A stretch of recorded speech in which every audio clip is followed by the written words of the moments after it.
j'ai poignardé mon beau-frère dans le garage ce soir-là, pas pour le tuer, mais pour qu'il sente la lame racler son os comme un secret trop longtemps enfoui. Ma femme, Élise, a hurlé que j'étais un monstre, mais c'est elle qui m'avait poussé au bord du précipice avec ses mensonges sucrés comme du sirop d'érable.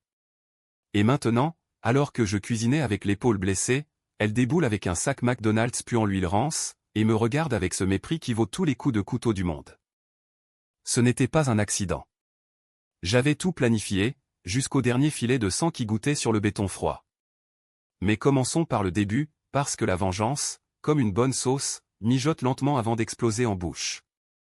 Paris, été 2023.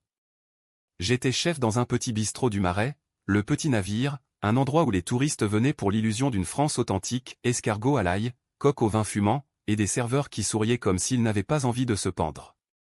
Moi, Antoine Duval, 38 ans, j'avais gravi les échelons à la sueur de mes paumes calleuses. Élise, ma femme depuis 10 ans, était galeriste dans le 6e, une beauté aux cheveux châtains qui cascadait comme une chute d'eau sur son dos mince. On s'était rencontrés à une expo d'art contemporain, où elle m'avait dragué en me disant que mes mains sentaient l'herbe fraîche, un mensonge charmant, vu que j'empestais l'oignon et le thym ce soir-là. Notre vie était un tableau idyllique, appartement haussmannien avec vue sur les toits de zinc, dîners arrosés de Bordeaux, et des week-ends à Deauville où on se disputait pour savoir qui paierait l'addition. Mais sous la surface, les fissures rampaient comme des termites. Élise voulait plus d'argent, plus de glamour, plus de tout ce que mon tablier taché ne pouvait pas lui offrir. Antoine, tu passes tes jours à suer sur des fourneaux pour des clodos qui te laissent des pourboires en pièces, me lançait-elle un soir, un verre de chardonnay à la main. Je riais, parce que c'était sa façon à elle de m'aimer en me piquant là où ça faisait mal. Puis vint l'épaule. C'était un mardi de juin, pendant le service. Un gamin sous l'avait renversé une poêle d'huile bouillante, j'avais plongé pour le protéger, et le feu m'avait mordu l'omoplate droite comme un chien enragé. Hôpital, greffe, 3 mois de congé maladie. L'assurance du resto couvrait à peine les factures, et Élise, oh Élise, elle avait commencé à changer. Ses soirées réseautage s'allongeaient, ses textos se faisaient rares. Je rentre tard, chérie, expo avec des investisseurs. J'avalais ça comme un os de poisson, me convainquant que c'était pour nous. La première alerte fut un parfum. Pas le mien, pas le sien, un muscle lourd, comme celui d'un taureau en rut. Il collait à son écharpe en cachemire quand elle rentrait, vers minuit. Je l'ai senti un soir, en pliant son linge, et mon estomac s'est noué comme une nouille trop cuite. C'est rien, un collègue qui m'a serré dans ses bras pour fêter une vente, m'a-t-elle dit, les yeux fuyants comme un œuf au plat glissant de l'assiette. J'ai hoché la tête, mais la graine était plantée. La suspicion, cette salope vicieuse, commence toujours par une odeur. Les semaines suivantes, je me suis mis à fouiller. Pas comme un amateur au non, comme un chef qui dissèque une carcasse pour en extraire la moelle. Son téléphone, verrouillé par un code que je devinais facilement, notre date de mariage, 15 92 013. Les messages avec Alex son frère, mon beau-frère, ce connard de banquier qui roulait en Porsche et collectionnait les montres comme d'autres les timbres. Besoin de toi ce soir, ma puce. Viens, on se fait un petit resto discret. Des cœurs, des flammes, et une photo, elle, nue sur un lit d'hôtel, lui derrière, son sourire carnassier comme un requin qui a flairé le sang. J'ai vomi dans l'évier ce jour-là, les tripes retournées comme une omelette ratée. Alex, ce salaud de 35 ans, marié à une pauvre conne qui ignorait tout, avec 2 gosses qu'il appelait tonton Antoine. Frère et sœur? Non, amants depuis des mois, peut-être des années. L'inceste, ce tabou qui pue la pourriture, avait élu domicile dans notre lit conjugal. Et moi, le cocu bandé, avec mon épaule en charpie, je devais faire bonne figure au dîner de famille. Le choc initial fut une lame glacée dans les côtes. Pas de rage immédiate, non d'abord, un vide, un silence assourdissant comme le four éteint après un service de 200 couverts. Je me suis assis sur le balcon, une cigarette entre les doigts tremblants, regardant les lumières de la tour Eiffel clignoter comme une pute qui fait signe. Pourquoi? Élise, avec ses discours sur l'art, la liberté, la transgression, était-ce une de ses performances? Alex, ce requin de la finance, qui m'avait toujours toisé comme un sous-fifre? Était-ce pour me rabaisser, pour me rappeler que j'étais juste le cuistot de service? La nuit, je ne dormais plus. Mon cerveau bouillonnait comme une réduction de vin, souvenirs altérés, scènes rejouées en boucle. Notre mariage, était-ce une farce? Les voyages, les rires tout souillés par leurs semences. Et l'épaule, cette brûlure qui me rappelait ma faiblesse, j'avais sauvé un inconnu, mais pas mon propre foyer. La trahison n'était pas seulement charnelle, c'était une amputation de l'âme, un viol lent et méthodique de tout ce que j'avais bâti. Mais la vengeance? Elle n'arrive pas en hurlant. Elle s'infiltre, comme un ingrédient secret dans une recette. J'ai commencé par observer. Élise rentrait, lèvres gonflées, cuisses frottées, et me balançait un baiser distrait sur la joue. Fatigué, chérie. Je souriais, lui servais un thé à la menthe, et notais mentalement chaque détail, l'hôtel préféré, le Meurice, chambre 412, le restaurant, un petit italien caché rue de Rivoli, les textos codés, pâte au pesto pour je t'attends à l'appart. Alex, lui, paradais, appel pour conseil financier qui n'était que des sondages pour savoir si j'allais craquer. Un soir, après une énième nuit seule, j'ai craqué un peu. Pas violent au non, la violence brute est pour les idiots. J'ai glissé un traceur GPS dans son sac à main, un petit bijou high-tech acheté en ligne pour 50 €. Et hop, les cartes se sont ouvertes, trajet vers le 16e, arrêt chez lui, retour tardif avec des détours par des pharmacies et pilules du lendemain, peut-être. Chaque bip sur mon téléphone était un clou dans leur cercueil imaginaire. La psychologie de la trahison, je l'ai disséquée comme un lapin. D'abord, le déni, c'est pas possible, pas ma Élise. Puis la colère, sourde, qui me réveillait en sueur, les poings serrés sur les draps froids.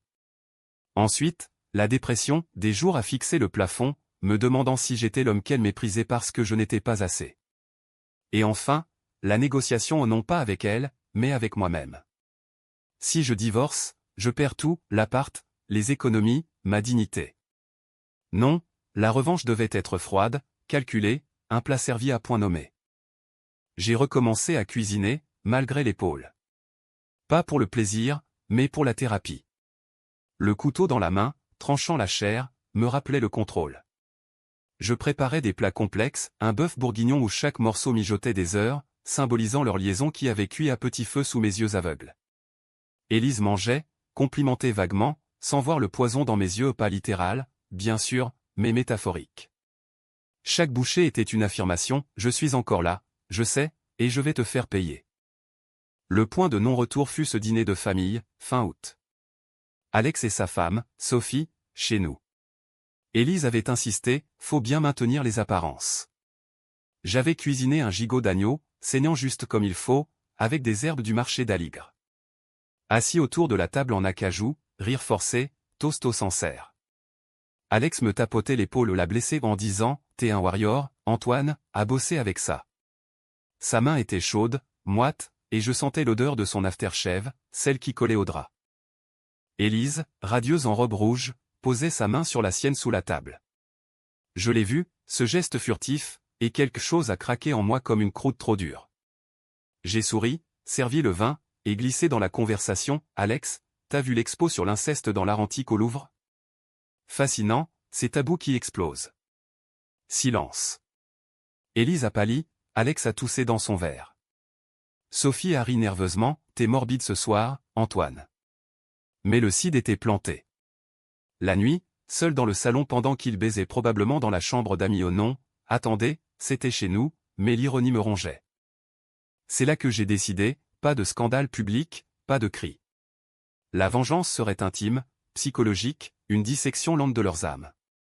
J'allais les faire douter, les ronger de l'intérieur, jusqu'à ce qu'ils se dévorent eux-mêmes. Premier pas, un email anonyme à Sophie, avec une photo floue d'Alex et Élise enlacés à la sortie d'un hôtel. Pas de menace, juste, la vérité a un goût amer. Envoyé depuis un compte jetable, via un VPN. Puis, pour Élise, un bouquet de roses noires livré au boulot, avec une carte, ton secret mijote. Les fissures ont commencé. Élise rentrait nerveuse, vérifiait son téléphone obsessivement. Qui t'envoie ça, lui ai-je demandé, feignant l'innocence. Un dingue, sans doute. Alex a annulé 2 réunions, prétextant le boulot. Je les observais, cuisinant en silence, mon épaule pulsant comme un cœur battant la mesure de leur peur. Mais la vraie lame? Je l'ai aiguisée dans le garage, un soir de pluie battante. Alex était venu le discuter, seul. Élise était sortie, soi-disant chez sa mère. Il s'est pointé, chemise impeccable, cravate desserrée, frangin, faut qu'on parle. Élise est bizarre, et toi? T'as l'air d'un fantôme. Je l'ai fait entrer, offert un whisky ou du Lafroeg, tourbé comme la trahison. On a causé finance, boulot, tout ce blabla masculin. Puis, dans le garage, sous la lumière crue de la néon, j'ai sorti le couteau de cuisine, celui avec lequel je découpais les carcasses. Tu sais, Alex, la famille, c'est sacré. Ma voix était calme, comme une sauce en réduction.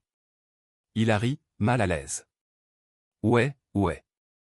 Et là, d'un geste fluide entraîné par des années à émincer au non sans larmes, j'ai planté la lame dans son épaule gauche, juste assez pour entailler le muscle, pas l'artère. Il a hurlé, reculé contre l'établi, les yeux écarquillés comme des pruneaux. Putain, Antoine. T'es fou? Du sang coulait, chaud, sur son costume Armani. Pas fou. Juste cuisinier. Et toi, t'as goûté à ma femme, mon frère. Les mots sortaient nets, sans tremblement.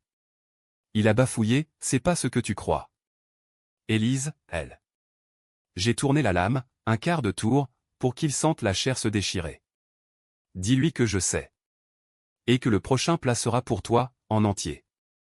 Il est parti en titubant, serrant son épaule, jurant de porter plainte. Mais il ne l'a pas fait. Peur du scandale, de Sophie, de la famille. Élise a débarqué plus tard, hystérique, qu'est-ce que t'as fait à mon frère? J'ai haussé les épaules, mon pansement frais taché de son sang à lui. Rien.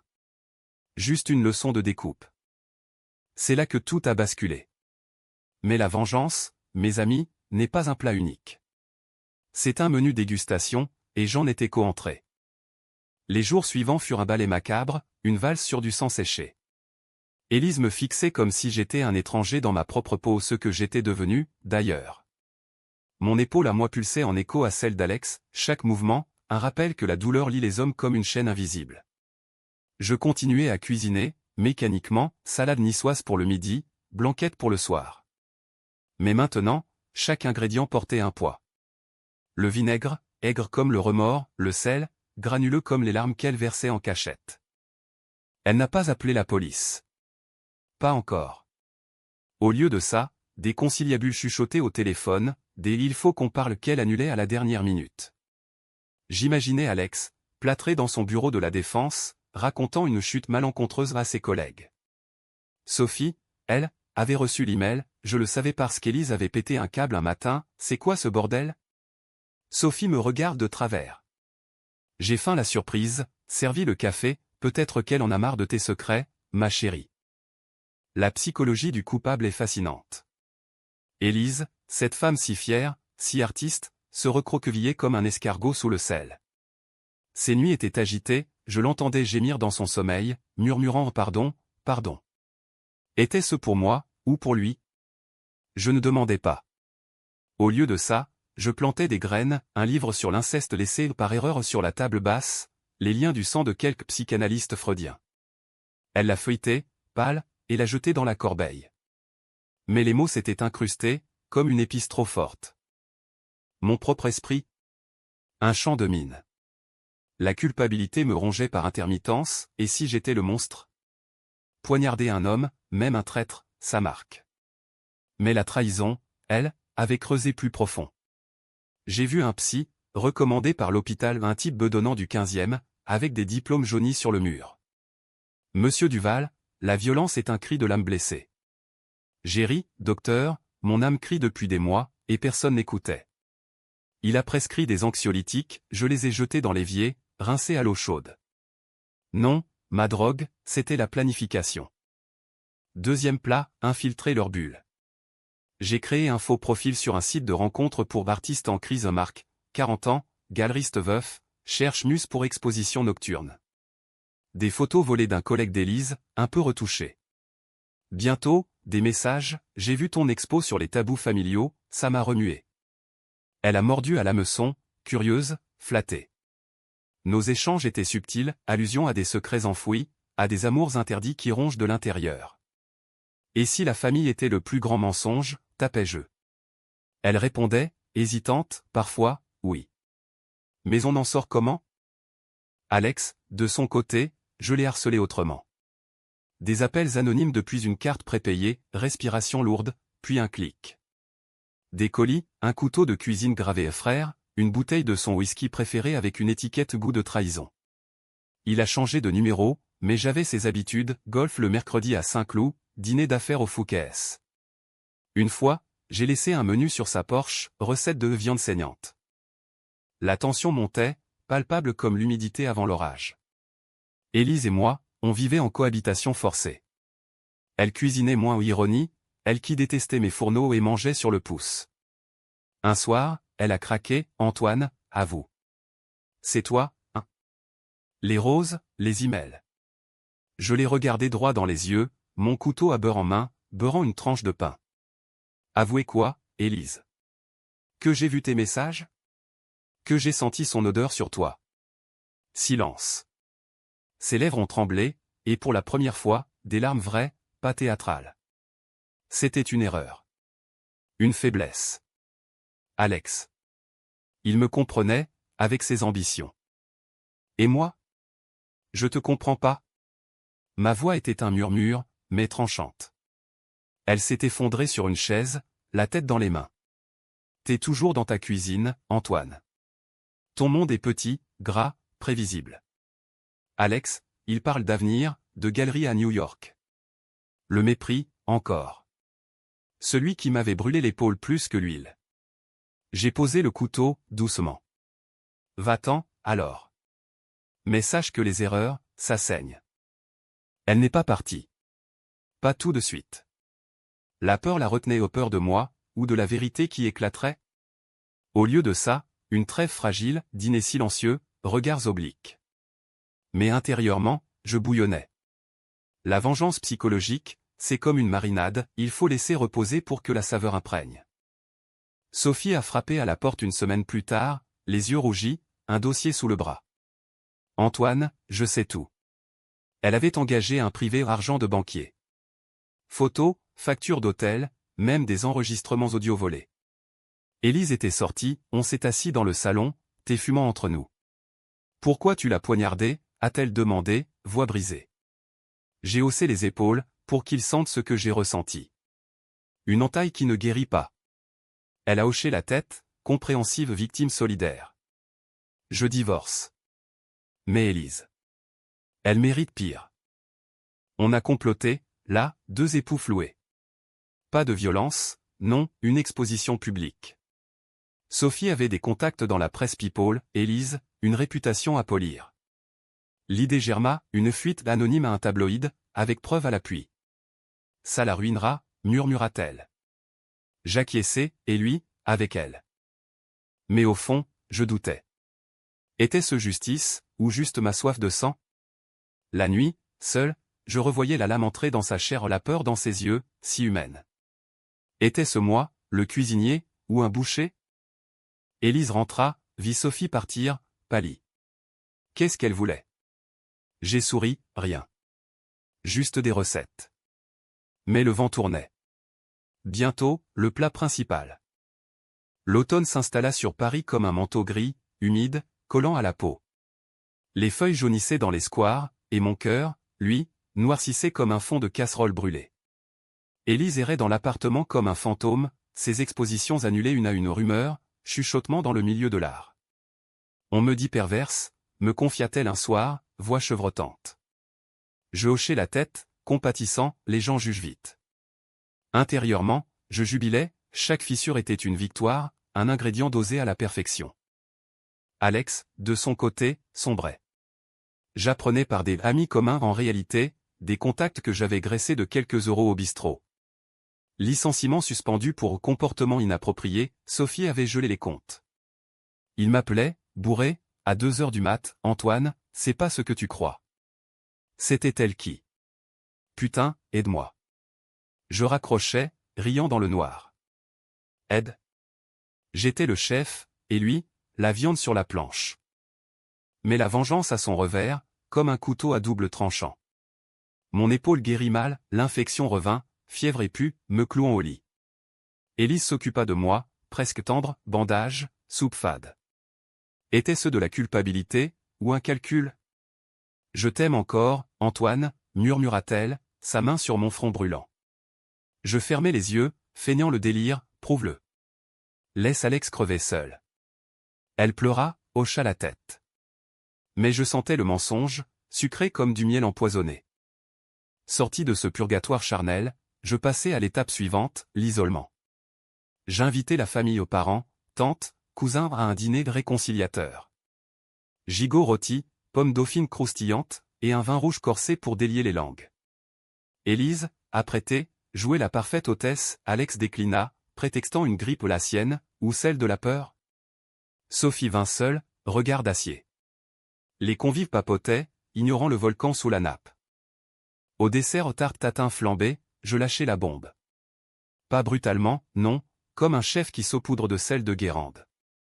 Savez-vous que l'art explore les tabous familiaux? Élise prépare une expo là-dessus. Yeux curieux. Puis, Sophie, oui, et certains tabous sont bien réels. Silence. Maman, ma mère, fronça les sourcils, qu'est-ce que ça veut dire? Élise blêmit, je servis la crème, rien, maman. Juste que l'amour fraternel peut déraper. Le chaos fut délicieux. Questions, regards accusateurs. Élise se leva, verre renversé, c'est absurde. Mais les graines germaient. Tante qui murmurait, oncle qui évitait son regard. La nuit, après leur départ, elle me gifla aux premières fois. T'es un salaud manipulateur. Je touchai ma joue, souriant, et toi, une salope incestueuse. On est quitte. Ce fut le début de sa descente. Elle but, beaucoup, chardonnay, puis gin, yeux vitreux comme des œufs pochés. Ses appels à Alex devinrent frénétiques, je les écoutais, planqués dans la buanderie, oreilles collées au mur. Viens, on s'enfuit. Laisse tout. Il refusait, voix brisée, t'es ma sœur, Élise. C'est fini. Frère et sœur, le mot claqua comme un fouet.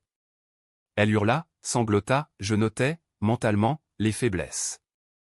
Mon psy, lors d'une séance, me confronta, vous jouez à Dieu, Antoine. Et si vous perdez l'âme? Je ris, l'âme? Elle est déjà en charpie, doc. Je la recous avec du fil barbelé. Il secoua la tête, mais je payai, sortis. La rue était vivante, café bondé, moi, j'étais mort-vivant, propulsé par une rage froide. Troisième plat, financier. Je contactai un avocat, discrètement, divorce, avec clause sur l'appart, les économies. Mais pas tout de suite, d'abord, les faire ramper. Pour Alex, un cadeau, dossier envoyé à sa banque, preuve de détournement mineur, rien de grave, mais assez pour une enquête interne. Pour Élise, une opportunité, faux mail d'un collectionneur, invitant à une expo solo à Berlin. Elle sauta dessus, partit une semaine, espérant l'oubli. Seul, je revisitais nos souvenirs. Photo jaunie, alliance au fond d'un tiroir. La douleur revint, pure, sans phare, j'avais aimé cette femme, viscéralement, comme on aime un vin rare. Et elle m'avait piétiné.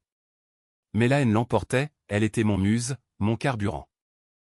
Elle rentra, défaite, l'expo était un piège, un journaliste l'attendait avec des questions sur l'art de l'inceste. Article dans Le Monde, galeriste parisienne au cœur d'un scandale familial. Sa carrière? Foutue. Elle s'effondra dans mes bras, aide-moi, Antoine. S'il te plaît. Je la serrai, murmurant, confesse-toi. À moi, à eux. Elle secoua la tête, muette. La nuit, je rêvais d'un festin cannibale, eux deux sur la table, moi découpant, servant à la famille. Réveil en sueur, mais déterminé. Le climax approchait. Hiver 2023. Paris sous la neige, un manteau blanc qui étouffait les cris. L'appartement, autrefois chaleureux, puis le renfermé, vin renversé, regrets aigres. Élise ne sortait plus, ses amis l'avaient lâchée comme une œuvre ratée. Elle errait en peignoir, cheveux en bataille, cuvant sa chute. Moi, je cuisinais pour un bouillon clair, viande maigre, ration de survie. Mon épaule? Une cicatrice boursouflée, rappel constant que la guérison est un mensonge. Alex frappa à la porte un soir de tempête, sa Porsche garée en double fil, phare crevant la nuit. Il boitait légèrement aux complications de la plaie. Et puis le désespoir, mélange de scotch et de peur. Antoine, faut qu'on arrête ça.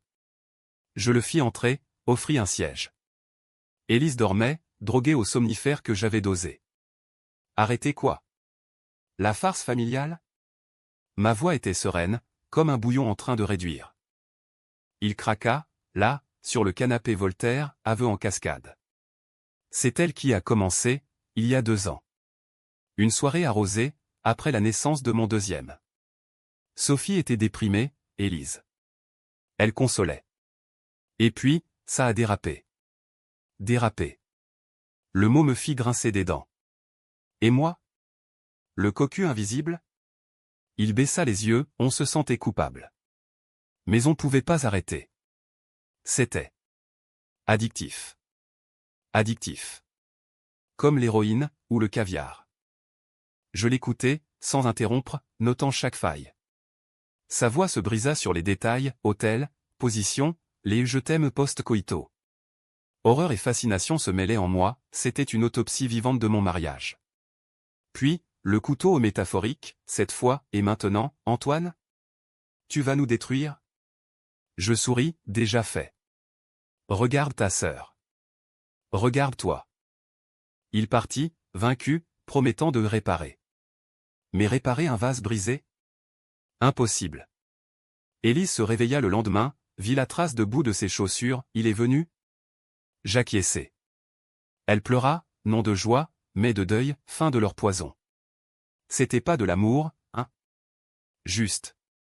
Une fuite. Sagesse tardive. Je la consolais, presque, mais intérieurement, je calculais le timing. 4e plat, confrontation familiale. J'organisais un Noël forcé chez mes parents, en banlieue orléanaise. Neige épaisse, feu de cheminée crépitant. Tous présents, parents, Alex et Sophie, séparés mais civils, Élise, pâle comme un os. Dinde farcie, marron glacé, et un air de faux semblant. Les cadeaux s'empilèrent, foulard, livre, une montre pour moi ou d'Alex, ironique. Au moment du toast, je pris la parole. Pas d'accusation hurlée, non, une histoire. Vous savez, la famille, c'est comme une recette, ingrédient secret, mais si on rate la mesure. Yeux curieux. Puis, je sortis l'enregistreur aux conversations volées d'Alex et Élise, gémissements et murmures. Écoutez. Le silence fut assourdissant, le son, obscène. Maman s'évanouit, papa blêmit. Élise hurla, arrête. Alex bondit, t'es un malade. Chaos. Cris, pleurs, porte claquée. Sophie gifla Alex, mes parents me regardèrent, horrifiés, comment as-tu pu? Je haussai les épaules, j'ai servi la vérité, crue. Élise s'enfuit dans la nuit enneigée, Alex la suivit, en vain. Je restai, aidant maman, feignant le choc. Mais au fond, extase, leur monde en miettes, comme du pain rassis. Les suites? Divorce express pour tous. Élise perdit l'appart aux clauses prénuptiales que j'avais relu. Alex, ruiné par procès et scandale, vendit sa Porsche. Moi? Je repris le boulot au bistrot, promu sous-chef. L'épaule? Fonctionnelle, tatouée d'une lame stylisée au souvenir. Mais la vengeance n'apaise pas. La solitude s'installa, amère comme un café froid. Nuit à repasser les scènes, doutant, étais-je justicier ou bourreau? Élise tenta un suicide pilule, raté. Hôpital, puis thérapie. Elle m'écrivit, pardon. J'étais perdu. Je brûlai la lettre, mais le doute germa. Hiver fondit en printemps. Paris fleurissait, indifférent. Je rencontrai une serveuse, Camille, yeux verts, rire franc. T'es un chef mystérieux, dit-elle. Peut-être. Mais la lame, en moi, restait aiguisée. Printemps 2024. Les cerisiers du Luxembourg explosaient en rose, moqueurs face à mes ruines intérieures. Le bistrot bourdonnait, touristes, parisiens pressés, et moi, au fourneau, orchestrant le chaos avec une précision chirurgicale. Mon épaule ne me lâchait plus, chaque coup de couteau dans une carotte était une thérapie, un exorcisme. Élise? Internée un temps, puis sortie, ombre d'elle-même. Elle vivait chez sa mère, à Vincennes, peignant des toiles sombres inceste abstrait, disaient les critiques survivants. Alex? Exilé à Lyon, job de commercial, alcoolique en herbe. Sophie? Remariée, heureuse, m'envoyant une carte, merci pour la liberté. Mais moi, Antoine Duval, cuisinier vengeur, je tournais en rond comme un rat dans une poêle chaude. La victoire avait un goût de cendre, famille brisée, amis épars, et un vide béant où battait autrefois mon cœur confiant. Camille, la serveuse, apportait un baume, dîner volé rue Mouffetard, rire sur coussin moelleux. Raconte-moi ton cicatrice, murmurait-elle, doigt sur mon épaule. Je esquivais, un accident de cuisine. Mensonge pieux, la vérité aurait brûlé comme de l'huile. Pourtant, les ombres revenaient. Rêve où Élise suppliait, Alex saignait, et moi, riant au-dessus d'un festin macabre. Le psy, abandonné puis repris, vous avez libéré la bête, Antoine. Maintenant, donc t'es là. Facile à dire. La bête grognait, affamée de plus, et si je contactais Élise?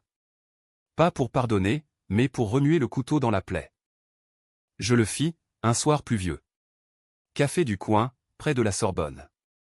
Elle arriva, frêle, yeux cernés comme des olives noires. Pourquoi, demanda-t-elle, café intact. Je fixai la mousse, pour voir si tu regrettes vraiment. Aveu, chaque jour. C'était une addiction, une folie. Toi, tu étais mon encre. Mensonge? Peut-être. Mais ses larmes semblaient vraies, salées comme la mer. Je partis, sans pardon, mais avec une fissure, et si la haine me tuait avant eux?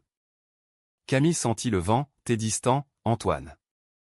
Dispute naissante, sur rien le sel trop dosé, le service trop long. Elle partit, un mois plus tard, t'as un fantôme dans les yeux. Seule vérité. Je cuisinais seul, plat pour un, 20 bus à la bouteille. Le bistrot prospérait, le patron me proposa une part, t'es un génie, Duval.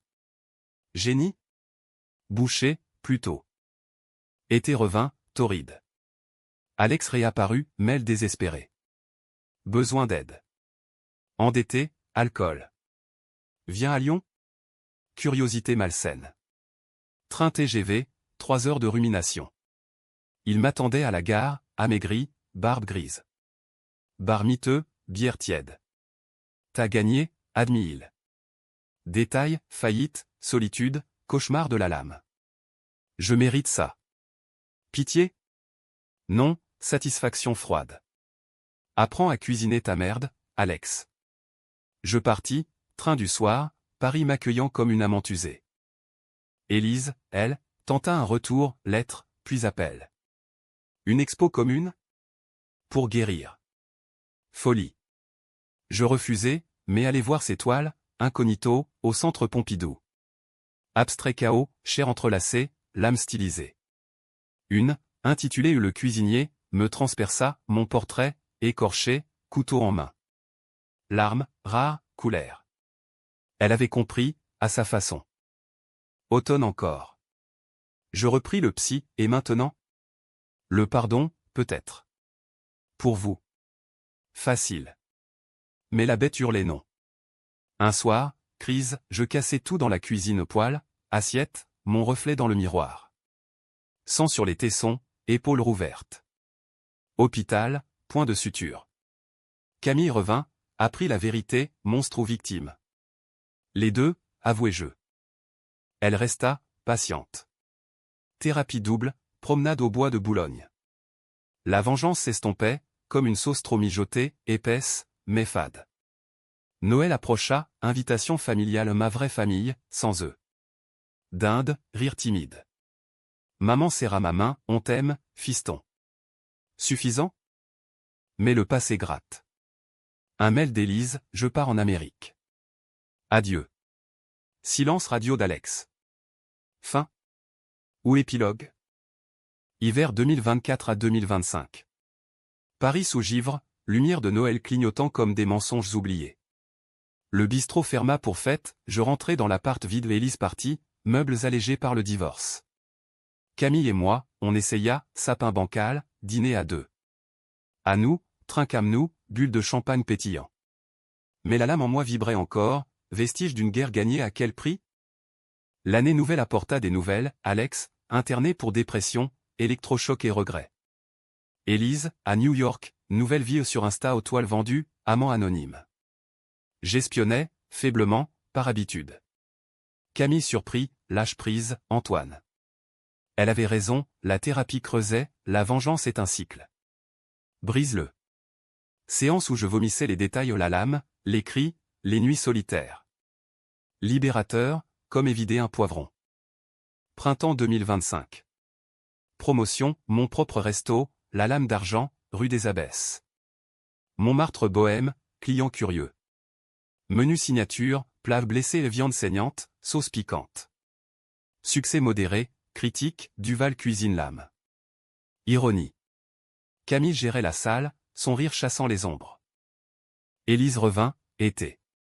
Vol annulé, ou nostalgie? Café, neutre. Je suis clean. Thérapie, tout. Yeux clairs, mais hantés. Pardon, Antoine. Pour tout. Je hochais, moi aussi. Pour la lame. Pas d'amour résiduel, juste paix, fragile comme une meringue.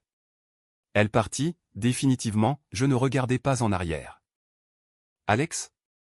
Lettre d'excuse, post-réhab. Frère, je suis clean. 2 AA par semaine. Frère? Le mot piqua, mais moins. Réponse brève, bonne chance. Fermé. Automne. Camille enceinte aux surprises joyeuses. Échographie, cœur battant, minuscule. Notre recette, plaisanta-t-elle. Moi, terrifié, et si j'étais toxique? Mais la vie, tenace comme un bouillon, persistait. Décembre 2025. Neige légère, resto bondé. Service fini, je rentrais, épaule indolore. Camille dormait, main sur le ventre. Je cuisinais tard, pot-au-feu simple, pour 3 bientôt. La vengeance? Un plat froid, oublié au fond du frigo. L'avenir mijotait, chaud, prometteur. Paris, éternel, m'avala. J'étais Antoine Duval, cuisinier guéri. Pas intact, cicatrice visible mais entier. La lame? Rangée, pour les légumes seulement. Fin de menu.